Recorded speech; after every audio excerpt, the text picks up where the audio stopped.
미니두니 구독자 여러분 안녕하세요. 오늘도 정말 재밌는 책 2권을 가지고 왔는데요. 제가 최근에는 계속 제공받은 책 1권, 그리고 제가 직접 고르는 책 1권 이렇게 총 2권을 소개를 해드렸는데 오늘은 오랜만에 제가 도서관에서 가져온 책 2권을 소개를 해드리게 되었고 이번 영상만 도서관에서 가져온 책들로 제가 완독을 한 책들 2권으로 먼저 소개를 해드리고 다음 영상에서는 제공받은 책들로 구성을 하고 있습니다. 오늘은 제가 또 자신있게 완독한 후에 소개를 해드릴 수 있는 책들 인데 첫 번째로 왼쪽에 있는 책은 우리 애가 결혼을 안 해서요 라는 책이고요. 두 번째는 제목이 없어요. 이게 겉 표지가 없더라고요. 양장본인데 히가시노 게이고의 그녀는 다 계획이 있다 입니다. 다독다독 책순위를 꾸준히 챙겨봐 주셨던 분들이라면 제가 히가시노 게이고 작품을 정말 좋아하고 오랫동안 봐왔다는 걸 아실 것 같은데 최근에는 히가시노 게이고 작품을 소개를 하질 못했어요. 왜냐면 좀 뭐랄까요, 약간 비슷한 느낌이 들기도 하고 좀 참신한 뭔가 새로운 작가들, 새로운 주제들 이런 걸 더 많이 느껴보고 싶어서 히가시노 게이고 작품을 잘 읽지를 않았었는데 이 책은 제가 이제 나중에 책을 소개할 때 조금 더 자세히 말씀을 드리겠지만 줄거리를 보고 히가시노 게이고 작품인 걸 모른 채로 줄거리를 봤는데 너무너무 재밌어서 이 책을 가지고 오게 된 그런 사연이 있는 책이에요. 아무튼 이렇게 오늘은 총 2권을 소개를 해드릴 거고 완전히 다른 느낌의 책이에요. 저는 평소에 추리, 스릴러, 모비스터리 이런 장르 소설을 많이 소개를 했는데 우리 애가 결혼을 안 해서요 라는 제목에 걸맞게 장르 소설은 아니고요. 그냥 재밌게 요즘 제가 좀 궁금한, 빠져있는 그런 주제를 다루고 있는 책이라서 재밌게 읽어서 오늘 가지고 오게 되었습니다. 7월 한 달 동안 정말 열심히 다독다독 달려오고 있는데요. 제가 읽은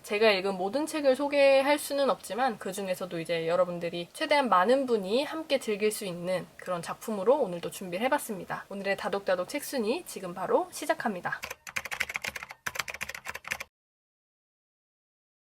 오늘 첫 번째로 소개해드릴 작품은 가키야 미유 작가의 우리 애가 결혼을 안 해서요입니다. 제목부터 정말 많은 분들의 호기심을 유발할 것 같은 그런 작품인데 올해 3월에 나온 책이고요. 이 책을 접하게 된 건 제목부터 일단 정말 재밌어 보이기도 했지만 가키야 미유 작가님을 제가 좋아해서 또 여태까지 작품을 많이 찾아보기도 했고 그래서 뭔가 믿고 보는 작가 그런 느낌이 들어서 이 작품도 가지고 오게 됐습니다. 사실 이 책을 처음 봤을 때 제목만 봤을 때는 이 작가님 책인지 몰랐어요. 그냥 제목이 되게 신선하고 줄거리를 봤을 때도 굉장히 새롭다 그런 내용이라서 굉장히 기대를 하고 찾아봤었는데 가키야 미유 작가님 책이더라고요. 이전 영상에서도 이 작가님 책을 많이 소개를 했었기 때문에 믿고 보는 작품으로 생각을 하고 가지고 왔습니다. 가키야 미유 작가님은 일본 젊은 여성들 사이에서 굉장히 인기가 많은 작가예요. 여성들의 마음을 잘 반영을 해서 글을 쓰는 작가로 굉장히 유명한데 장르면에 있어서도 미스터리 소설, 판타지, 현대사회 풍자 굉장히 다양한 장르의 작품을 쓰고 또 재해, 주택 대출 등 사회 문제를 소재로 하는 책들을 많이 써서 저도 굉장히 재밌게 이 작가의 작품을 읽었었고 주변 지인분들께도 추천을 많이 했던 그런 작가님입니다. 제가 여태까지 읽었던 작품들이 굉장히 좋았었는데 그래서 한번 언급을 하자면 며느리를 그만두는 날, 70세 사망 법안 가결, 32살 여자 혼자 살만합니다. 결혼 상대는 추첨으로 여자들의 피난소. 저도 여러 작품을 읽었는데 제목에서 느껴지듯이 저를 포함한 많은 여성분들이 공감할 만한 소재와 주제를 다루고 있어서 또 젊은 여성층에서 많이 사랑을 받고 있는 작가님이라고 하니까 작가님의 이름 한번 기억해 두셨다가 나중에 신간이 나오면 또 한번 재밌게 보실 수 있을 것 같아요. 이 작품은 우리 애가 결혼을 안 해서요 제목에서 느껴지듯이 결혼을 안 하는 딸을 둔 엄마가 부모 대리 맞선에 나가는 얘기예요. 지카코라는 사람이 있는데 이 사람은 이제 60대가 다 돼가는 중년 여성이고 28살 외동딸 도모미와 함께 살고 있어요. 남편과 아내, 도모미 이렇게 셋이 살고 있었는데 이렇게 결혼을 안 하는 딸을 걱정을 하는 엄마가 등장을 합니다. 지금의 우리로서 28살은 결혼 정년기라고 하기에는 아직 많이 어린 느낌인데 이 지카코라는 여성은 굉장히 이제 마음이 다급해요. 특히 외동딸이기 때문에 주변에 가족도 없고 친한 친척도 없는데 만약에 우리가 먼저 세상을 떠나면 얘는 누굴 의지해서 살까? 결혼도 못하고 혼자 외롭게 사는 거 아닐까? 이런 걱정을 하고 있었습니다. 이런 생각을 하고 있을 때 주변에서 이제 같이 우리 딸들 빨리 결혼해야 되는데 우리 아들 결혼해야 되는데 했던 동창들의 자식들의 결혼 소식이 들려오면서 조금 더 다급해지는 그런 상황이었어요. 그러다가 이제 알게 된 게 부모 대리 맞선이라는 걸 알게 됐는데 여러 업체가 있었어요. 부모들이 자신의 자식의 프로필을 가지고 와서 서로 프로필을 교환하면서 맞선을 보는, 부모님들이 대리로 맞선을 보는 그런 이벤트가 있었어요. 지카코는 우리 딸은 그래도 뭔가 맞선을 보기에는 나이가 어리고 직장도 괜찮고 얼굴도 예쁜 편이고 이래서 좀 자신감을 갖고 참석을 했어요. 근데 이제 현실은 완전 냉혹했습니다. 이 어린 나이를 내세웠지만 맞선 현장에서는 너무 뻔뻔한 사람들이 많은 거예요. 이 대리 맞선이 어떻게 진행이 됐냐면 딸을 가진 부모님들이 분홍색 스카프를 하고 왔나? 아무튼 그렇게 하고 있고 아들을 가진 부모님은 파란색 스카프 같은 거 약간 이렇게 색깔로 구별을 해놨는데 처음에는 딸을 가진 부모님들이 먼저 자신의 딸의 신상 정보, 맞선을 볼 때 굉장히 유익한 이득을 볼 수 있는 정보들이 가득 담긴 어떻게 보면 포트폴리오 같은 거죠. 프로필 사진이 담긴 그 포트폴리오를 들고 마음에 드는 남성들의 테이블에 가서 이렇게 건네는 거예요. 제 딸의 프로필을 드릴 테니 아드님의 프로필을 주세요. 이렇게 해서 서로 교환을 하는 형태고 이제 다음 차례에 아들을 가진 부모님이 또 그렇게 반대로 번갈아 가면서 하게 되는 거였는데 너무너무 뻔뻔한 사람들이 많이 등장을 합니다. 40대인 아들을 둔 어머니가 도모미의 나이를 보면서 애를 낳으려면 젊은 며느리가 있어야 된다. 이러면서 도모미에게 접근을 하는 경우도 있고 또 어떤 부모는 내 아들이 편식이 너무 심해서 평생 내가 도시락을 싸주면서 너무 힘들었다. 이 일을 대신할 며느리가 필요하다. 이런 망언을 하는 부모가 있고 가사와 육아를 잘하는 여자를 찾는다. 어디 가서 이런 말 꺼내면 돌맞을 만한 이런 얘기를 꺼내는 남자들이 아주 가득했어요. 여기서 좀 속상했던 게 아들의 부모들은 말도 안 되는 요구들을 뻔뻔하게 요구를 하는데 딸의 부모님들은 약간 기가 죽어있는 듯한 뭔가 그런 느낌을 많이 받았거든요. 제가 읽으면서. 그래서 그런 게 좀 답답했는데 거기서 연결이 되면 이제 부모님들끼리 서로 마음에 들어서 프로필을 교환을 하게 되면 자식들에게 그 프로필을 건네고 서로 마음에 들면 이제 연락을 해서 뭐 몇 번의 데이트를 해보고 이렇게 진행이 되는 이벤트였어요. 여러 대리 맞선을 참석을 하다 보면 만났던 사람도 계속 만나게 되고 이제 안면이 트는 그런 상황이 발생을 하는데 과연 28살 외동딸인 도모미는 지카코의 평생 소원이자 숙제인 결혼에 과연 꼴이 날 수 있을지 끝까지 궁금해하면서 보게 됐던 작품이에요. 물론 이제 배우자를 신중하게 결정을 해야 되지만 너무 말도 안 되는 억지를 부리고 고집을 피우는 그런 망언을 하는 사람들을 보면서 한편으로는 그냥 독신으로 사는 걸로 이야기가 끝났으면 좋겠다 이런 응원을 하게 되는 그런 마음이 좀 있었거든요. 근데 이거는 이제 이 작품을 읽어보시는 분들에게 맡겨둘 내용이고 제가 이제 30을 앞두고 있다 보니까 관심이 있는 주제이기도 하고 그래서 굉장히 더 몰입해서 보게 됐던 작품이었어요. 대리 맞선을 통해서 결혼을 하지 말아야 된다 이런 부정적인 면을 보여주는 것만은 또 아니에요. 제가 너무 이제 감정이입을 해서 좀 날카로운 얘기를 했는데 마냥 그렇지만은 않고 지금 저의 또래의 여성분들이라면 굉장히 많이 고민하고 공감할 만한 그런 이야기를 담고 있기 때문에 주변 지인분들께도 제가 많이 추천을 드렸던 책이고 꼭 결혼을 해야만 행복할 수 있다 이런 얘기를 전하는 게 아니라 여러 삶의 모습 혼자도 잘 살 수 있고 어린 나이에 아무것도 모르고 둘이 마냥 좋다고 결혼을 했다가 이혼을 하고 혼자 아이를 힘들게 키우고 있는 사람이 있는가 하면 또 정말 평범하게 결혼 생활을 이어나가고 있는 사람이 또 있잖아요. 그래서 여러 인물들의 그런 모습들을 보여주면서 이것도 괜찮고 저것도 괜찮으니 어쨌든 결정은 본인이 해야 한다 이런 이야기를 약간 전해주고 있는 것 같아서 저는 굉장히 재밌게 읽었습니다. 책을 읽으면서 가키야 미유스러운 딱 가키야 미유의 작품 같다 이런 느낌을 많이 받았었고 가볍게 재밌게 읽어보면 좋을 것 같은 그런 생각이 들었어요. 오늘의 첫 번째 작품 우리 애가 결혼을 안 해서요 였습니다.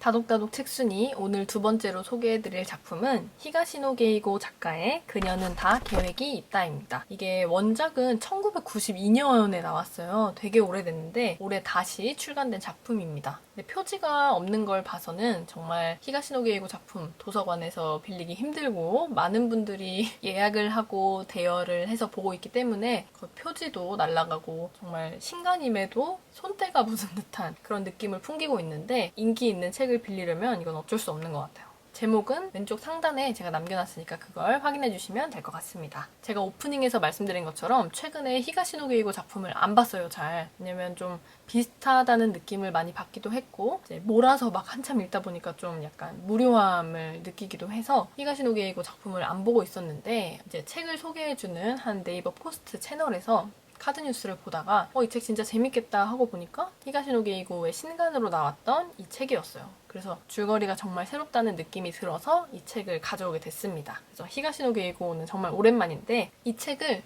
호텔 밀실 살인 사건이라고 소개를 했었어요. 그래서 제가 밀실 살인 사건, 그게 굉장히 재밌을 것 같았고 그런 사건들을 풀어보고 싶은, 해결하고 싶은 그런 마음을 오랜만에 갖게 돼서 이번에 이 책을 가져왔는데, 이 작품의 주인공은 교코라는 여자예요. 이 여자는 이제 돈을 열심히 모아서 자신이 사고 싶은 보석을 또 사고 싶어 하는 그런 욕망이 있는 사람인데, 파티장에서 컴패니언이라는 직업을 갖고 있어요. 컴패니언이라는 직업을 제가 처음 들어봐서 찾아봤는데, 파티장이나 연회장 같은 행사에서 고객들을 안내하고 또 이렇게 고객들과 자연스럽게 대화를 나눠서 분위기를 좀 이렇게 띄우는, 분위기를 조성하는 그런 접객을 하는 일을 하는 직원이라고 해요. 근데 이런 일로 이제 열심히 돈을 모아서 살고 있었는데, 어느 날 하나야 보석점, 하나야라는 보석점, 굉장히 유명하고 큰 보석점이 있었는데, 거기서 진행하는 고객 감사 파티에 이제 컴패니언으로 출근을 하게 돼요. 근데 그러다가 거기서 한 남자를 만납니다. 다카미라고 굉장히 유명한 부동산을 운영하고 있는 사람이 있었는데, 그 다카미라는 남자를 만나게 되고 그 남자와 잘해보고 싶은 마음이 들어서 굉장히 노력을 하고 있었어요. 근데 자신과 같이 컴패니언으로 일하던 동료 에리가 그 행사 당일에 호텔 방 안에서 죽은 채 발견이 됐다는 소식을 듣습니다. 근데 이게 어떻게 된 거였냐면, 에리라는 동료가 죽은 현장에는 맥주잔과 함께 이렇게 음료가 있었는데 거기에 청산가리 물질, 대부분의 사람들이 생각을 했을 때 음독 자살을 택한 것이다, 이렇게 거의 결론이 나고 있었어요. 근데 이 교코가 생각을 했을 때, 내가 여태까지 알던 엘이라는 사람은 절대 쉽게 자살을 할 것 같지 않았는데 이 죽음은 정말 수상하다라고 생각을 하게 됩니다. 하지만 경찰 쪽에서는 이 에리가 만나던 남자가 있었는데, 이 남자가 약간 불륜을 저질렀나? 삼각관계 그런 거에 연관이 되어 있어서 그 스트레스로 자신이 비관 자살을 택한 것이다, 이렇게 거의 사건이 종결이 되고 있었어요. 근데 여기서 의심을 저버릴 수 없었던 주인공 교코와 시바타 라는 형사가 같이 만나서 다시 한번 이 에리의 죽음을 밝혀내게 됩니다. 그래서 에리의 죽음을 밝혀내기 위해서 에리의 고향을 찾게 되는데, 그 고향에서 에리의 전 애인인 이세라는 사람의 이야기를 듣게 돼요. 근데 이 사람은 어떤 사람이었냐면 무명 화가였는데, 이 사람이 살인을 저지르고 자신이 자살을 택했어요. 그래서 이 에리는 애인이 죽은 지 얼마 안 돼서 이제 도쿄로 와서 컴패니언으로 일을 시작하게 된 거였어요. 이세라는 자살을 택한 이 애인과 현재 에리의 죽음이 뭔가 연관이 있지 않을까 하는 그런 내용입니다. 제가 간단하게 정리해서 말씀을 드렸는데, 이 작품은 역시 히가시노 게이고의 작품답게 정말 전개가 빠르고, 일본인 이 이름들 굉장히 헷갈리지만 인물 하나하나를 굉장히 잊지 못하게 확실하게 인식을 시켜주는 그런 특성을 가진 인물들이기 때문에 굉장히 재밌게 또 빠르게 읽을 수 있었고 몰입해서 읽을 수 있었어요. 메인 스토리는 에리라는 인물의 살인사건을 밝혀내는 교코와 시바타 형사, 굉장히 티격태격하면서 둘이 사건을 밝혀나가는데, 둘이 또 옆집에 살아요. 이웃이에요. 굉장히 독특한 인물들이 끌어나가는 히가시노 게이고의 신작이었습니다. 이 작품은 또 히가시노 게이고의 첫 연재 소설이래요. 1992년에 나왔을 때 첫 연재 소설로 소개가 됐는데, 굉장히 이게 연재 소설이다 보니까 재밌는 요소들, 엔터테인먼트적인 요소들이 많아서 읽는데도 굉장히 재밌고 시간 가는 줄 모르고 읽게 됐던 작품이고, 또 최근에 히가시노 게이고가 그렇게 기계처럼 찍어내는 뚝딱뚝딱 계속해서 신작을 내고 있는데, 그런 작품들과는 또 다른 느낌이지 않을까 기대를 하고 보게 됐던 오늘의 두 번째 작품, 그녀는 다 계획이 있다였습니다. 오늘 소개해드린 두 권의 작품 재밌게 보셨나요? 두 권의 작품이 완전히 다른 느낌을 지니고 있는데, 저는 두 권의 작품 모두 너무너무 재밌게 읽었고 제가 요즘 관심이 많았던 주제이기도 했고, 또 두 번째로 소개한 작품은 원래 재밌게 봤던 작가의 작품이라서 제가 좋아하는 작가들, 즐겨 읽었던 작가님들의 작품이었기 때문에 조금 오랜만에 읽었지만 굉장히 재밌게 또 몰입해서 읽을 수 있었던 작품이었어요. 집에서 맨날 책을 읽고 있는데 새로운 소재들의 책이 너무나 많고, 또 사고 싶은 책, 읽고 싶은 책들이 너무 많아서 요즘 고민입니다. 책을 또 구매하는 재미에 푹 빠져서 신간 작품들 또 많이 소개를 해드릴 수 있을 것 같으니까 앞으로도 영상 많이 기대해주시고, 오늘의 다독다독 책순이는 여기서 마칩니다. 다음 영상에서 또 만나요. 안녕.